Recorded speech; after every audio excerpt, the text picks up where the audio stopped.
ಸಂಘಟನೆ ಆದಾಗ ಒಂದು ದೊಡ್ಡ ಜವಾಬ್ದಾರಿ ನಮ್ಮ ಪಕ್ಷದ ಮೇಲಿತ್ತು.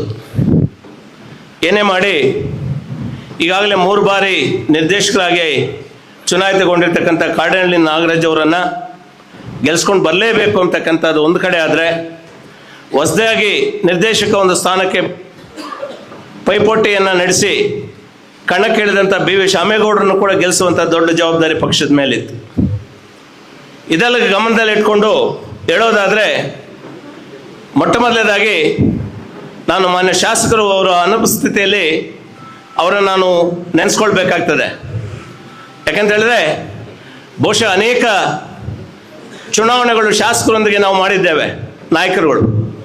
ಆದರೆ ಈ ಚುನಾವಣೆಯಲ್ಲಿ ಅವರು ತೆಗೆದುಕೊಂಡಂಥ ಆಸಕ್ತಿ, ಅವ್ರಿಗಿದ್ದಂಥ ಒಂದು ಕಮಿಟ್ಮೆಂಟು, ಈಗಾಗಲೇ DCC ಬ್ಯಾಂಕನ್ನು ತಮ್ಮ ಮಡಳಿಗೆ ತಗೊಂಡಿದ್ದೀವಿ, ಏನಾದರೂ ಮಾಡಿ 2 ನಿರ್ದೇಶಕಗಳನ್ನು ತಮ್ಮದಾಸ್ಕೋಬೇಕು ಅಂತೇಳಿ ಹಗಲಿರುಳು ಎಲ್ಲ ನಾಯಕರುಗಳನ್ನು ವಿಶ್ವಾಸಕ್ಕೆ ತೆಗೆದುಕೊಂಡು ಇವತ್ತು ಮುಂಚೂಣಿಯಲ್ಲಿ ಇದ್ಕೊಂಡು ಈ ಚುನಾವಣೆಯನ್ನು ಮುನ್ನಡೆಸಿದಂಥವರು ನಮ್ಮ ಶಾಸಕರು.